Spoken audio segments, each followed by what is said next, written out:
If your home is heated with a furnace or cooled with central air conditioner, then you likely have an extensive duct system running throughout your house, even if you don't see most of it. Because the air in your home contains things like dust and allergens, the ducts can get dirty and blow those contaminants around your house. But what exactly is duct cleaning, and is it something you need? Keep watching to find out. What's duct cleaning?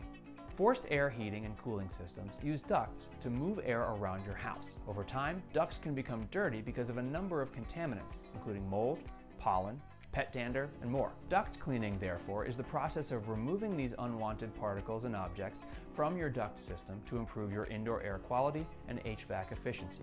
Duct cleaning pros. Duct cleaning has many potential benefits. For one thing, it can improve the air quality in your home and increase the efficiency of your heating and cooling system. Obstructions and debris in your ductwork can impede your ventilation system and reduce airflow, and this will cause your furnace and air conditioner to work harder. Dirty components like air handlers and clogged filters can also make your heating and cooling system slightly less efficient. Duct cleaning cons. Unfortunately, it's not unheard of for some duct cleaning services to overemphasize the importance and benefits of duct cleaning. For that reason, you should understand the limitations of the service so you can decide if you really need it and have realistic expectations about the benefits. For one thing, duct cleaning will not magically eliminate dust from your house. It also won't address the root causes of dust and poor air quality, such as rodents or mold due to moisture accumulation. Professional services. There are generally only certain instances in which duct cleaning is really essential.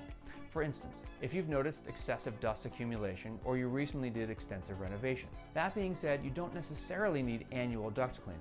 If you're getting proper airflow and you haven't noticed vermin or other issues, you should be fine. What to expect? Not all duct cleaning companies are created equal. Furthermore, there's more to consider than just price. Look for a company that's been around for at least a few years and that has a good reputation in the area. Make sure they have liability insurance in case anything goes wrong. Otherwise, they may not cover damages. Finally, make sure you're not getting overcharged. For the average home, duct cleaning should cost less than $500. Not every homeowner needs duct cleaning services, but if you're dealing with significant air quality issues or you believe there may be mold or mildew in your vents, it may be time to bring in a pro. If you'd like to learn more, make sure you check out our website today, and if you enjoyed this video, be sure to like, comment, and subscribe.